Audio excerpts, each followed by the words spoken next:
rabbil alamin. Allahumma shalli wa sallim ala sayyidina Muhammad wa ala ali sayyidina Muhammad.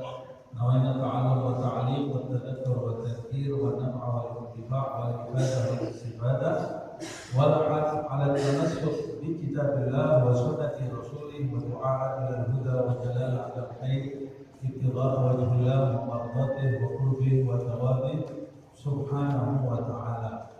Kita masih ada di dalam pasal dianjurkan kita untuk berpegang teguh kepada Alkitab dan As-Sunnah. Alkitab yaitu Al-Quran dan As-Sunnah yaitu Sunnah Nabi Muhammad SAW, dan larangan bagi kita untuk berpaling dari Al-Quran dan As-Sunnah, sebab segala sesuatu yang bertentangan dengan Al-Quran dan As-Sunnah itu yang dinamakan bid'ah, yang disebut di dalam hadis kullu muhdatsin bid'atun wa kullu bid'atin dhalalatun. Segala sesuatu yang dicetuskan yang bertentangan dengan Al-Quran dan Sunnah juga ijma' para ulama, itulah yang disebut dengan bid'ah, dan segala bid'ah itu adalah sesat, yaitu segala bid'ah yang madmumah, bid'ah yang madmumah. Sebab di dalam kitab ini ternyata beliau Imam Abdullah bin Alawi Al-Haddad menjelaskan al-bid'ah salatun, bid'ah itu ada 3 yang sudah kita bahas. Yang pertama dan yang kedua. Bid'ah yang pertama adalah bid'atun hasanatun, segala sesuatu yang baru atau sesuatu yang baru tapi baik. Apa itu sesuatu yang baru tapi baik? Yang sesuatu yang baru tapi tidak bertentangan dengan Al-Quran dan Sunnah Nabi Muhammad SAW, justru menjadi kaki tangan dari Al-Quran dan As-Sunnah, kelanjutan dari Al-Quran dan As-Sunnah. Hal-hal yang seperti ini, walaupun itu sesuatu yang baru yang dulu tidak pernah dilakukan oleh Nabi atau oleh para sahabat, tapi itu sesuatu yang baik, sesuatu yang baik. Contohnya seperti yang sudah kita bahas, seperti sholat tarawih berjamaah, mengumpulkan Al-Quran, membentuk Al-Quran menjadi kitab di masa Sayyidina Utsman. Semua itu tidak dilakukan di masa Nabi Muhammad SAW. Dan kalau mau dilanjutkan setelah itu, Al-Quran ada fathah kasrohnya, ada titiknya, itu semua tidak ada baik di masa Nabi juga di masa sahabat. Dan itu sesuatu yang baik, itu yang dinamakan bid'ah hasanah. Yang kedua adalah bid'atun madmumatun, bid'ah yang tercela. Bid'ah yang tercela di sini yang dimaksud adalah bid'ah yang tercela menurut lisan sifat-sifat zahid dan waraq. Apa itu sifat zahid? Sifat zuhud atau sifat waraq adalah sifat mengambil dari dunia ini seperlunya dan berhati-hati dalam mengkonsumsi segala sesuatu di dunia ini. Nah, kalau orang mau mengambil sesuatu berlebih-lebihan di dunia ini, berdosa atau tidak? Tidak berdosa. Asal itu sesuatu yang halal. Kita mau makan 4 piring, dosa atau tidak? Tidak. Karena itu sesuatu yang halal. Bagaimana sesuatu yang halal mau kita katakan haram? Tidak boleh sesuatu yang halal kita sampaikan ini adalah haram. Nasi itu hukumnya halal. Berarti saya mau makan nasi 2 piring boleh atau tidak? 3 piring, 4 piring boleh saja, sah-sah saja. Tapi itu sesuatu yang tercela. Tidak haram, itu sesuatu yang halal, tapi itu sesuatu yang tercela. Kenapa tercela? Karena kamu berlebih-lebihan dalam mengkonsumsi yang halal. Sunnah jalan hidupnya Nabi Muhammad SAW, Nabi Muhammad itu mengambil secukupnya dari dunia ini. Kalau kamu mengambil sepuasnya dari dunia ini, berarti kamu bertentangan mencetuskan hal baru yang tidak dilakukan oleh Nabi Muhammad SAW yang bukan akhlaknya Nabi, tapi itu tidak berdosa. Jadi apa namanya ini? Ini namanya bid'ah yang tercela di mata sifat zuhud dan wara. Tidak berdosa, tapi tercela. Tidak pantas seorang hamba kok memuas-muaskan dunia di dalam hidupnya, padahal tujuan dia adalah akhirat. Nabi Muhammad tidak pernah memuas-muaskan dunia di dalam hidupnya. Begitu juga para sahabat, begitu juga para tabi'in, begitu juga para pengikut tabi'in sampai hari kiamat. Makanya ini disebutkan yang dimaksud bid'ah madmumah itu contohnya semua dalam hal-hal yang halal.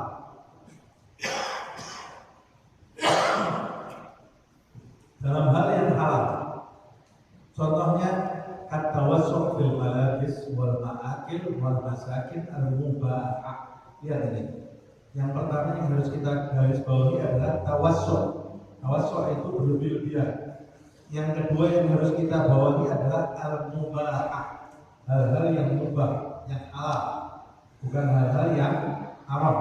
Berlebih-lebihan dalam berpakaian, dalam makan, dalam tempat tinggal, dan hal-hal mubah lainnya. Berlebih-lebihan dalam semua itu bid'ah yang tercela. Bid'ah yang tercela. Nah, ini siapa yang membicarakan masalah? Sedikit. Urusannya bid'ah itu tahlil, maulid dan lain-lainnya. Nanti mau masuk bulan maulid, pasti ada lagi yang bicara maulid dan itu bid'ah dan lain-lain, terus terulang setiap tahun seperti itu sampai bosan gitu ya. Padahal dalilnya yang suka maulid ya sudah menjelaskan dalilnya, dan maulid itu bukan wajib hukumnya. Kamu tidak suka maulid, tidak usah maulid. Tapi kalau ada orang maulidan mau mengadakan maulid, jangan kamu coba, karena mereka juga punya dalil. Jangan kamu sebut-sebut itu bid'ah dhalalah, karena maulid itu menurut mereka ada dalilnya. Sebab isinya maulid itu peringatan untuk kelahiran Nabi Muhammad SAW. Yang lebih menggelikan, saya baru bagi message beberapa hari yang lalu ke beberapa orang. Ini sebentar lagi kita insya Allah akan memperingati bulan kelahiran Nabi Muhammad SAW. Langsung dibalas, kami sekeluarga tidak memperingati hari kelahiran Nabi Muhammad karena itu bid'ah dan lain-lainnya. Yang lebih menggelikan, dia itu baru saja jadi panitia 17 Agustus. Jadi kelahiran 17 Agustus dia jadi panitianya paling nomor depan. Kelahirannya Nabi Muhammad dia tidak mau. Ini pola pikirnya bagaimana? Yang ini dianggap bid'ah, yang ini kalau kamu mengatakan peringatan itu bid'ah, ya berarti semuanya bid'ah. 17 Agustus bid'ah, semua bid'ah. Kita tidak boleh memperingati sama sekali. Gitu ya. Kamu peringati tanah air itu baik nggak? Sesuatu yang baik. Tapi memperingati Nabi Muhammad SAW sesuatu yang jauh lebih baik dari itu. Yang kalau tidak ada Nabi Muhammad, kamu tidak sujud. Tidak sujud kamu kepada Allah Subhanahu Wa Taala. Itu jasanya Nabi Muhammad SAW. Bagaimana kamu tidak bergembira atas hari kelahiran Nabi Muhammad SAW? Nah, saya tidak mau memaksakan orang harus maulid atau orang tidak mau maulid, karena maulid itu bukan wajib. Bukan wajib. Walaupun sebagian ulama ada yang mengatakan hari memperingati kelahiran Nabi itu wajib bagi kita setiap hari. Ada ulama yang mengatakan, sebab kalau bukan karena kelahiran Nabi, saya ini tidak mengenal Allah Subhanahu Wa Taala. Nah, tapi lepas dari itu kan tidak ada perintahnya. Perintah wajibnya tidak ada. Orang yang tidak mau datang peringatan maulid, ya tidak ada masalah. Tapi yang tidak mau datang, jangan pernah menghardik orang yang mengadakan peringatan maulid, apalagi menyebut itu bid'atun dhalalah, dhalalatun finnar. Ini tidak pantas ucapan seperti ini. Padahal mereka yang mengadakan juga punya dalil. Dalilnya juga dari para ulama. Nah, makanya kita harus menghargai yang satu dengan yang lain. Nah, kita lanjutkan. Adzalita, tapi yang membahas ini tidak ada. Saya tadi mau mengatakan bahasannya ini urusannya setiap tahun maulid, nanti Safar, bulan ini semua ada bid'ah-bid'ahnya. Tapi yang membahas ini bid'ah berlebih-lebihan dalam makan, tidak ada. Bid'ah berlebih-lebihan dalam berpakaian, tidak ada yang bahas. Kita ini dilarang. Rasulullah itu makannya tidak berlebih-lebihan, pakaiannya tidak berlebih-lebihan, mobilnya tidak berlebih-lebihan, rumahnya tidak berlebih-lebihan, berkelakar tidak berlebih-lebihan. Siapa yang membahas ini? Berapa banyak tercetus bid'ah di antara kita, bid'ah madmumah ini, karena hidup kita tidak sesuai dengan hidupnya Nabi Muhammad dan para sahabat Rasulullah SAW. Ini bid'ah yang sebenarnya. Ini bid'ah yang sebenarnya. Bid'ah yang ketiga, waktu bid'atun madmumatun mutlaqan. Nah, ini mutlaqan, bid'ah yang tercela secara mutlak. Apa maksudnya secara mutlak? Baik secara syar'i atau secara zuhud, secara warok, mubah atau apapun, dibahas dari sisi apapun ini tercela. Kalau yang kedua tadi, bid'ah itu tercela hanya dilihat dari kacamata zuhud dan warok. Kalau yang ketiga ini mutlak, kamu lihat dari kacamata apa saja, bid'ah madmumah, tercela. Bid'ah yang ketiga ini yang disebut dhalalatun fitnah. Ini yang ketiga. Apa ini bid'ah madmumah mutlaqan? Apakah bid'ah mutlaqan ini? Wahia ma khalafa nususal kitabi was sunnati aw kharaqa ijma'il ummati. Bid'ah yang secara mutlak tercela adalah segala sesuatu yang digarisbawahi ma khalaf, segala sesuatu yang bertentangan. Bertentangan itu bagaimana? Lawan katanya. Saya bilang masuk, ini bilang tidak. Ini bilang keluar. Nah, ini berarti bertentangan ya. Saya bilang berdiri, bilang duduk, itu namanya bertentangan. Saya bilang minum, ini bilang makan. Ini bertentangan ini. Nah, segala sesuatu yang bertentangan dengan apa? Satu, nusus, nas. Nusus itu jamak dari nas. Nas itu apa sih? Nas itu Alkitab dan As-Sunnah. Segala sesuatu yang bertentangan dengan Al-Quran dan Sunnah Nabi Muhammad SAW. Al-Quran bilang ya, dia bilang tidak. Ini bertentangan. Sunnah bilang tidak, dia bilang ya. Ini namanya bertentangan. Satu, bertentangan dengan Al-Quran.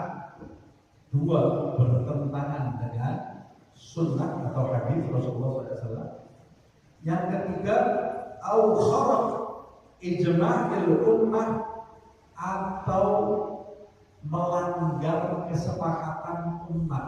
Maksudnya kesepakatan ulama, ijma' para ulama besar. Para ulama besar mengintisarikan hukum dari Al-Quran dan hadis, kemudian hukum itu disepakati oleh ulama dan ini bertentangan dengan kesepakatan itu. Ini bid'ah juga. Sebab yang bisa mengintisarikan hukum dari Al-Quran dan hadis adalah para ulama. Nah, jadi bid'ah dhalalah yang mutlak itu segala sesuatu yang bertentangan dengan Al-Quran, dengan As-Sunnah, dengan ijma' para ulama atau ijma' ummah. Ini yang dimaksud dengan bid'ah dhalalah mutlaqan atau madmumah mutlaqan. Nah, beliau mengatakan waqa'a min hadzal naw' lil mubtadi'ati kathirun fil usul wa dhalla wudu'uhu fil furu'. Yang ini garis bawahi telah terjadi perbuatan seperti itu yang bertentangan dengan Al-Quran, Sunnah dan Ijma' telah terjadi perbuatan yang semacam ini yang dilakukan oleh para mubtadi'ah, orang-orang yang berbuat bid'ah. Kathirun, kejadian seperti ini banyak kali terjadi fil usul dan sedikit sekali terjadi di dalam furu'. Apa maksudnya? Maksudnya bid'ah itu yang paling banyak terjadi dalam hal-hal yang pokok, bukan ranting-ranting syariat. Apa hal-hal yang pokok? Hal-hal yang pokok itu akidah. Bid'ah itu sering terjadi, paling banyak terjadi di dalam masalah akidah, dan sedikit sekali kejadiannya di dalam masalah cabang-cabang dari akidah, itu masalah fikih. Kalau masalah fikih, syariat, tata cara itu sedikit. Tapi yang paling sering bid'ah itu penyimpangan di dalam keyakinan. Loh, Ustaz, keyakinan kita kan la ilaha illallah Muhammadur Rasulullah. Ya, setiap orang yang mengucapkan kalimat la ilaha illallah Muhammadur Rasulullah, dia itu Islam. Dan dia pasti masuk ke dalam surga. Tapi dalam penjabaran kalimat la ilaha illallah Muhammadur Rasulullah itu ada penjelasannya. La ilaha illallah Muhammadur Rasulullah, Allah itu sifat-sifatnya seperti apa kita harus tahu. Muhammad SAW dan para anbiya sifat-sifatnya seperti apa kita harus tahu dengan benar. Nah, dalam pemahamannya itu terjadi penyimpangan-penyimpangan yang tidak sesuai dengan pemahaman Nabi Muhammad dan para sahabat. Nah, ketika terjadi pemahaman yang menyimpang, maka pemahaman yang menyimpang ini kan berarti sesuatu yang baru. Al-Qur'annya tidak berubah, hadisnya tidak berubah, tapi pemahamannya dalam membaca Al-Qur'an dan hadis itu baru, tidak seperti pemahaman Nabi Muhammad dan para sahabat. Ini hubungan kita. Kamu memahami ayat, memahami hadis tidak sama dengan pemahamannya Nabi dan pemahamannya sahabat. Inilah yang bernama bid'ah. Berarti kamu mencetuskan sesuatu yang baru yang pemahamannya itu bertentangan dengan pemahamannya Nabi Muhammad dan pemahaman para sahabat Nabi Muhammad SAW. Ini hal seperti ini yang jarang dipahami oleh orang. Makanya saya katakan tadi, urusannya tahlil, tidak tahlil, kunut, tidak kunut, bid'ah itu tidak ada di situ. Itu furu semuanya. Bid'ah itu justru akidah kamu itu sama dengan akidahnya Nabi. Ini yang disebut di dalam hadis wasataf dari ummati salat wasabina firqatan. Ini yang dimaksud di dalam hadis, umatku akan terpecah menjadi 73 golongan. 73 golongan ini apa? 73 golongan dan salah dalam memahami akidah. Dari 73 itu satu yang benar, yang 72 menyimpang. Nah, makanya kita harus belajar akidah yang benar. Habib Ali bin Abu Bakar As-Sakrat di dalam kitabnya Ma'arijul Hidayah, dia mengutip 72 golongan yang menyimpang itu. Dikutip di dalam kitab sifat-sifatnya seperti apa, kita juga harus memahami. Makanya kita di dalam belajar akidah jangan belajar lewat Google. Akidah ini kalau kita menyimpang, kita berbuat bid'ah. Jangan belajar lewat Google. Jangan belajar akidah lewat broadcast. Jangan belajar akidah baca sendiri. Oh, menurut saya, menurut kamu ini sama tidak dengan menurut Nabi Muhammad? Jangan menurut saya kamu mencetuskan mazhab baru di dalam akidah yang bertentangan dengan akidahnya Nabi Muhammad SAW dan para sahabat Rasulullah SAW. Nah, ini penting sekali. Nah, terus akidahnya ini bagaimana saya Al-Quran dan Sunnah dulu. Nanti kita akan belajar apa itu akidah yang harus kita pelajari. Tapi yang jelas sekarang kita mengetahui dari kitab ini bahwa sebagian besar bid'ah madmumah mutlaqan yang terjadi itu pada usul, bukan pada furu', pada akidah, bukan pada tata cara beribadah. Nah, ini yang harus kita pahami. Jadi kita betul-betul harus memurnikan keyakinan kita yang benar. Wa kullu man lam yubaligh fi tamassuk bil kitab was sunnah wa lam yabdul wus'ahu fi mutaba'ati rasul wa huwa ma'a dhalika yad'i anna lahu makanatun min Allah ta'ala fala taltafit ilaihi wa la tu'arrij alaihi. Kalau kamu sudah tahu, kata beliau, kalau kamu sudah tahu pentingnya akidah ini, mengikuti Al-Quran dan Sunnah Nabi Muhammad SAW, kalau kamu sudah tahu, maka camkan semua orang yang tidak bersungguh-sungguh dalam berpegang kepada Al-Quran dan Sunnah dan tidak betul-betul berusaha dalam ittiba Nabi Muhammad SAW.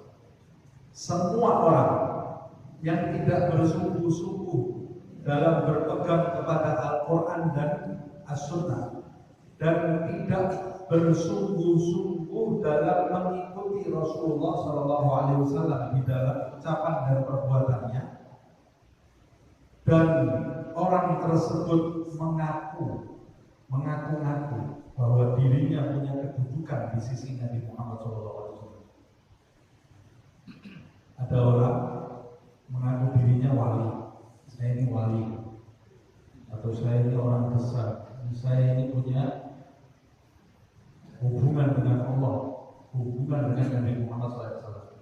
Lihat dulu, kata beliau, semua orang yang tidak bersungguh-sungguh berpegang kepada Al-Quran dan As-Sunnah dan tidak bersungguh-sungguh dalam mengikuti Nabi Muhammad SAW, lalu dia mengaku-ngaku dirinya punya pangkat di sisi Allah Subhanahu wa Ta'ala. Kalau ketemu orang seperti ini, kata beliau, fala taltafis ilaihi wa la tu'arrij alaihi. Jangan kamu palingkan wajahmu kepadanya, ngelirik aja jangan. Lebih-lebih lagi, wala tu'arrij alaihi, jangan kamu singgah di tempatnya. Tidak ada orang punya kedudukan di sisi Allah tapi tidak mengikuti Al-Quran dan As-Sunnah. Tidak ada orang punya pangkat di sisi Allah tapi jalan hidupnya berbeda dengan jalan hidup Nabi Muhammad SAW. Kalau kamu ketemu ada orang mengaku dirinya punya pangkat tapi dia tidak mengikuti Al-Quran dan As-Sunnah, tidak mengikuti jalan hidup Nabi Muhammad SAW, jangan kamu lihat dia, lihat aja jangan. Karena kalau kamu lihat nanti kamu bisa kecambang. Jangan kamu lihat, apalagi kamu kunjungi. Jangan kamu kunjungi. Wa in taraful hawa, walaupun orang itu viral, orangnya viral bisa terbang. Punya keramat sebenarnya. Walaupun orangnya bisa terbang. Kamu lihat di YouTube, bisa terbang. Langsung besoknya ke sana. Kamu datang, saya mau berburu kepada orang ini. Dia ikuti sunnah Nabi enggak? Kalau tidak ikuti sunnah Nabi, walaupun dia bisa terbang, jangan kamu datang ke tempat itu. Wa intara fil hawa, walaupun dia terbang di udara. Wa masya alama, atau dia bisa berjalan di atas air. Air itu jalan di atasnya air. Wa tuqiyat lahul masafat, atau dia ini bisa melipat bumi, atau lipat bumi, tuqiyat masafat, satu langkah sampai tempat. Namanya sahibul khatwah. Ada ilmunya, orang satu langkah sampai Mekah. Itu tuqiyat lahul masafat. Walaupun orang itu satu langkah bisa sampai mana-mana, jangan kamu gubris, jangan kamu datang. Kata beliau, wa kharaqat lahul adat, atau kamu lihat kelebihan dia yang lain. Seperti misalnya kamu datang dia bisa tahu apa yang di hati kamu. Ada nggak orang seperti itu? Ada orang dikasih kelebihan kok. Dajjal itu bisa menghidupkan orang mati. Rasulullah ini yang mengatakan ini, orang mati dihidupkan nanti sama Dajjal. Makanya pengikutnya Dajjal itu banyak sekali nanti orang-orang yang tidak pernah belajar Alkitab dan Sunnah. Ya sudah, Islamnya cuma Islam broadcast dan Google. Ketemu Dajjal langsung jadi cantol, langsung jadi pengikutnya. Makanya penting sekali kita mengajak anak-anak kita baca kitab-kitab seperti ini supaya punya fondasi di dalam hidupnya.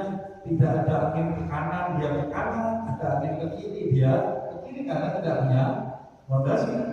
Nah, fa'inna dzalika, kenapa kok saya nggak boleh ikut orang punya kelebihan seperti itu? Fa'inna dzalika yadha'u katsiran lisyayatin was-saharati wal-kuhani wal-'arafin wal-munajjimin wa ghairihim minad dhullal. Sebab kelebihan semacam itu, orang terbang, jalan di air, satu langkah bisa sampai, bisa tahu batin, semua kelebihan seperti itu banyak seringkali terjadi dimiliki oleh setan. Setan punya kemampuan seperti itu. Setan itu kan ada yang jin, ada yang manusia. Gitu. Setan juga punya kemampuan seperti itu. Ada setan manusia karena dia bersekongkol dengan iblis, terbang dia. Nah iblisnya bisa terbang, diangkat sama iblisnya, dirangkul bisa terbang. Orang lihat itu, bingung. Ada orang bersekongkol dengan iblis, dengan setan, manusia dia bisa tahu hatinya orang. Nah setan yang kata Rasulullah yang sih menjeradam bisa jalan di aliran darah manusia. Dia bisa tahu bisikan-bisikan yang ada di dalam hati. Dia bisa jalan di atas air. Kelebihan seperti itu bisa terjadi pada setan, bisa terjadi pada sahara. Sahara itu tukang sihir, juru nyihir, ya. Wal kuhan bisa terjadi pada dukun-dukun. Wal arrafin itu terjadi pada peramal. Apa itu sekarang ini istilahnya? Paranormal, pinter dia bisa tahu hatinya orang. Terus kita ikuti agamanya apa? Paranormal itu macam-macam. Nah, bisa juga terjadi pada munajjimin. Munajjimin itu ahli nujum, perbintangan. A, B, C, nanti bisa tahu A, B, C gitu ya. Wa ghairihim minad dhullal dan kesesatan-kesesatan yang lainnya. Makanya kita tidak bisa mengikuti orang hanya karena kelebihan-kelebihan itu. Wala yukhriju mithla dzalika an kaunihi istidrajan wa talbisan. Tapi kan wali juga ada yang bisa terbang. Ada. Wali yang jalan di air ada loh. Setan aja bisa malah wali. Kalau setan bisa jalan di air, wali lebih pintar jalan di air. Ya. Wali ada yang bisa terbang? Ada. Setan bisa terbang, masa wali tidak bisa terbang? Wali ada yang bisa tahu hatinya orang? Ada. Ya setan aja bisa tahu hatinya orang, masa wali tidak bisa tahu hatinya orang? Kata Rasulullah, kita firasatan mukmin, fa innahu yanzur bi nurillah. Hati-hati firasatnya orang beriman, karena orang beriman itu memandang dengan cahaya Allah, tahu di hatinya orang. Nah terus bedanya, kita membedakan ini keramatnya wali, ini kelebihannya setan dan dukun. Dari mana kita membedakannya? Ini sama beliau dikasih resep. Bedanya dukun sama wali itu di mana? Ya? Orang zaman sekarang karena nggak tahu resepnya, dukun semua dianggap wali. Atau kebalikannya, wali ya juga dianggap dukun. Padahal ada bedanya antara wali dengan dukun. Apa bedanya? Lihat ini bedanya. Bedanya wala yukhrij mithla dzalika an kaunihi istidrajan wa talbisan ila kaunihi karamatan wa ta'kidan. tidak ada yang bisa mengeluarkan kelebihan-kelebihan tadi dari posisi istidraj wa talbis. Istidraj itu dieluk-eluk, diulur. Jadi setan itu punya kelebihan, tapi dikasih kelebihan bukan karena Allah sayang, tapi diulur sama Allah biar tambah sesat. Dukun punya kelebihan, bisa terbang, bisa ini, tapi dikasih kelebihan itu sama Allah bukan karena Allah sayang sama dia, supaya tambah sesat, tambah sombong. Jadi kelebihan-kelebihan itu akan berada di dalam lingkup diulur-ulur tadi, bukan karena dicintai atau talbis, sesuatu yang samar, gitu ya, yang meragukan. Akan terus seperti itu. Tidak mungkin kita bisa menyebutnya menjadi keramat. Kalau keramat kan wali, kita tidak bisa menyebutnya sebagai keramat atau takyidan atau sesuatu kelebihan yang diberikan Allah karena Allah cinta kepada hambanya, mengagungkan hambanya. Kecuali illa wujudul istiqomah, kecuali pelakunya itu istiqomah atau tidak. Nah ini saya mau menjelaskan. Kadang-kadang kalau terlalu letter nanti membingungkan. Bedanya wali sama dukun itu apa? Wali punya keramat, kelebihan. Dukun punya kelebihan juga. Wali bisa kasyaf, bisa lihat dalam hatinya orang. Dukun ya ada yang bisa juga lihat. Wali itu ada yang bisa terbang. Setan dukun ya ada juga yang bisa terbang. Nah bedanya apa? Wali sama dukun. Yang membedakan ini dengan ini, yang wali itu kalau kamu ketemu dia, kamu lihat hidupnya dia itu istiqomah di atas Alkitab dan As-Sunnah. Dengan kelebihannya itu, sholatnya tepat waktu, sholat sunnah, akhlak, ucapannya baik, santun, waktunya Ramadan, puasa, zakat dia luarkan zakat, akidahnya lurus, punya kelebihan wali. Kalau dukun baru pintar sedikit, sholatnya sudah elit. Kalau saya sudah tidak sholat lagi. Sholat untuk pemula. Wah ini dukun ini. Tidak ada wali tidak sholat. Nah, kalau wali tidak sholat, kamu wali tidak sholat. Berarti kamu lebih hebat dari Nabi Muhammad. Nabi Muhammad saja mi'raj tetap sholat. Nabi Muhammad itu sudah mi'raj berjumpa dengan Allah. Dia tetap sholat. Nah ini kita harus tahu ini ya. Jadi jangan sembarang orang pintar dalam tanda kutip didatangi oleh kita, didatangi anak-anak kita, lihat dulu. Sebab kalau kita datang ke tempat yang salah, pulang bawa racun, bukan bawa jalan keluar, bukan jalan keluar, tapi bawa racun kita. Bawa racun setan masuk ke dalam kepala kita, ke dalam anak-anak kita. Sebab Dajjal itu musuhnya Allah. Tapi dia nanti megang orang sembuh. Orang itu dipegang sembuh. Orang mati disentuh hidup. Orang tidak punya iman, sakit balik ke Dajjal jadi ikutnya. Nah, sebelum Dajjal yang besar itu keluar, kata Rasulullah, ada Dajjal kecil. Dajjal kecil yang punya keramat itu ya, punya kelebihan. Sebelum Imam Mahdi yang besar itu keluar, ada Mahdiyin, ada Mahdi kecil yang punya kelebihan juga. Kita jangan salah datang, jangan salah datang. Anak-anak kita dikasih pengertian, jangan salah datang ke orang. Nah, illa wujud al-istiqamah fi man dhahar alaih. Wujud kalau kamu dapati keistiqomahan di dalam diri orang-orang yang keramat itu muncul dalam dirinya, muncul di atas dirinya. Dhahar alaihi karamat, muncul di dalam dirinya hal-hal yang luar biasa, tapi dia itu istiqomah. Ini orang yang benar. Ini orang yang benar. maghrur wa amthaluhu innama yulabisuna 'ala al-ghawgha was-safalati alladziina ya'buduna Allah 'ala syakkin. Sesungguhnya hal-hal yang menipu ini, yang membingungkan antara yang benar dan yang batil ini, sesungguhnya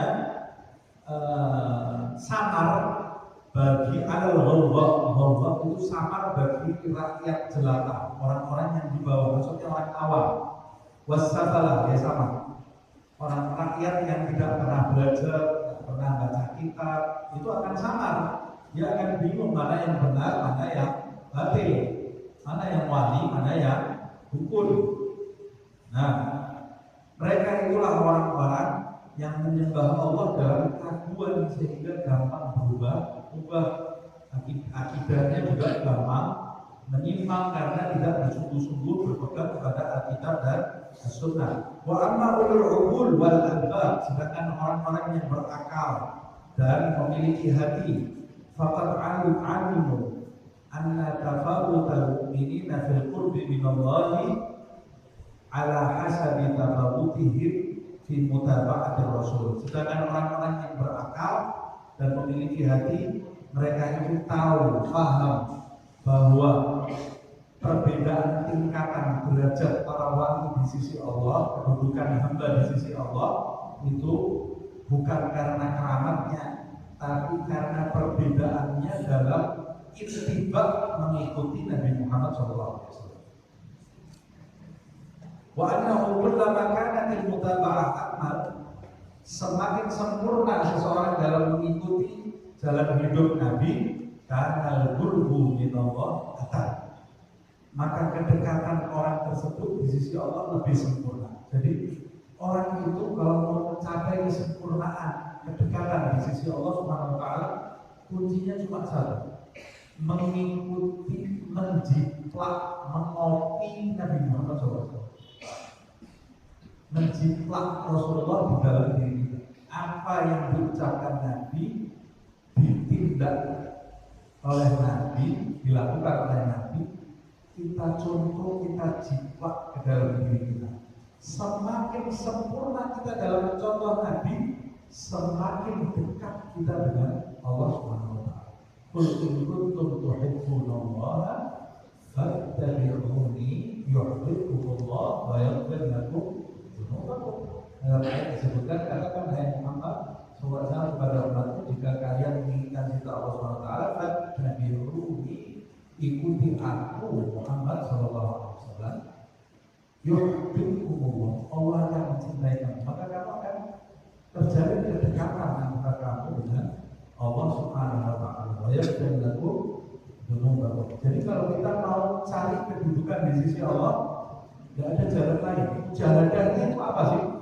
Mujahadahnya adalah lahiriahnya Nabi itu, tindak tanduknya secara lahiriah seperti apa? Kita contoh. Tindak tanduk Nabi dalam batiniahnya seperti apa? Kita contoh. Selesai. Semakin kita mengikutinya sempurna, semakin kita mencapai kedekatan di sisi Allah. Semakin kendor, itu menunjukkan kedekatan kita kepada Allah juga semakin kendor. Jadi kalau saya mau tahu sekarang saya ini dekat atau tidak kepada Allah, ya lihat saya ini dekat kepada Nabi Muhammad atau tidak. Kalau dekat kepada Nabi Muhammad, itu berarti saya dekat kepada Allah Subhanahu wa taala. Wa kana til ma'rifah bihi ajal. Siapa yang dekat kepada Allah Subhanahu wa taala, maka ma'rifatullahnya lebih besar. Dia lebih kenal dengan Allah Subhanahu wa taala. Jadi kedekatan dengan Allah itu bukan kedekatan fisik, tapi kedekatan rohani. Siapa yang lebih dekat dengan Allah, maka dia akan lebih kenal dengan Allah. Jadi satu-satunya cara mencapai makrifat adalah mendekat kepada Allah. Satu-satunya cara mendekat kepada Allah, mencontoh Nabi lahir dan mati. Nah, itu cara mendapatkan makrifat. Jadi cara dapat makrifat itu bukan umum di sungai 30 hari, mutih, tidak makan 100 hari itu nggak ada makrifat seperti itu. Tapi makrifat itu intinya satu, mengikuti Nabi Muhammad SAW sehingga kita mencapai kedekatan di sisi Allah. Lalu ketika kita dekat kepada Allah, Allah akan menuang makrifat di dalam hati hamba tadi yang tidak ada di dalam kitab manapun. Semoga Allah Subhanahu wa Ta'ala menjadikan kita termasuk mereka yang mendengarkan nasihat dan mengikutinya di dalam kehidupan sehari-hari. Amin ya rabbal alamin. Ya Rabbana a'tarafna bi annana a'tarafna wa annana asrafna ala laqad asrafna fatub alaina tauba taghfir li kulli hawba wastur lana al-awrati wa ahli rawati waghfir li walidina rabbi wa mawludina wal ahli wal ikhwani وسائر الخلال وكل ذي محبة أو ديرة أو صحبة والمسلمين أجمع آمين يا ربي اسمع فضلا وجودا منا لا ابتسام منا بالمصطفى رسولي نهضى بكل سولي بالمصطفى رسولي نهضى بكل سولي بالمصطفى رسولي نهضى بكل سوري صلى وسلم ربي عليه عد الحب وآله وصحبه اهتدى تصل صحبي والحمد لله بالبشر والثناء. سبحان الله وبحمدك أشهد أن لا إله إلا أنت أستغفرك وأتوب إليك. سبحان ربك رب العزة عما يصفون وسلام على المرسلين والحمد